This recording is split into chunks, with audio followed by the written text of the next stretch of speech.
Bora resolver a questão 21, item 08, da prova de 2019 da UFSC, prova amarela. Então ele fala assim, considere a função definida pela lei f de x igual a blá, tudo. Lembra que isso é uma função definida por partes.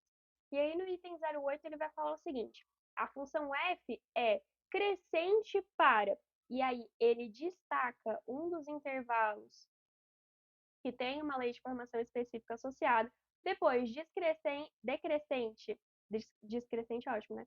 Decrescente para esse último intervalo e depois constante para esse primeiro intervalo aqui, certo? Então, essa questão é para a gente exercitar quando que as funções polinomiais têm os seus comportamentos crescente, decrescente e constante, certo? Primeira parte da questão, vamos analisar. F é crescente dentro desse intervalo. Nesse intervalo, a gente tem uma função do primeiro grau. Quando que uma função do primeiro grau é crescente, a gente olha para o A da lei de formação dela e vê se ele é positivo ou negativo. No caso, é positivo, crescente, verdadeiro. Primeira parte, verdadeiro. Depois, decrescente dentro desse intervalo aqui. Nesse intervalo, a gente tem uma função do segundo grau. Funções do segundo grau são parábolas. No caso, essa parábola está virada para baixo, porque o A dela é negativo, então ela está mais ou menos assim, certo? Só que ela está assim se não tivesse esse recorte. Isso aqui é a parábola inteira. Só que lembra que ele está recortando, ele está pegando só uma parte da parábola. Que parte da parábola? Dos valores de x que são maiores ou iguais que 8.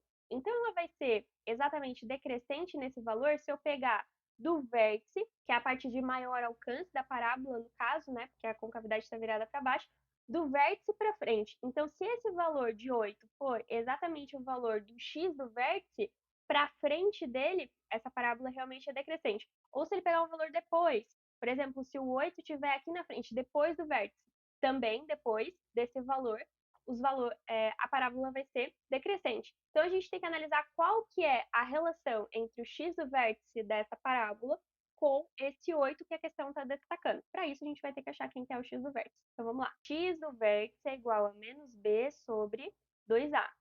Beleza, então isso aqui vai ficar menos 16 sobre 2 vezes menos 1, que é a mesma coisa que 8 mais 8. Então, o valor que a questão destaca é exatamente o valor do vértice. E como a gente viu que a concavidade da parábola está para baixo, a partir do vértice,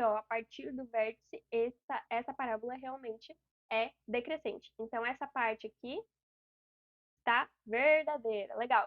E constante para x menor que 7 sobre 2. Isso é verdade, né? Porque aqui 7 sobre 2, a lei de formação, é o único número, então essa função é constante. Beleza? Item verdadeiro. Verdadeiro. Valeu!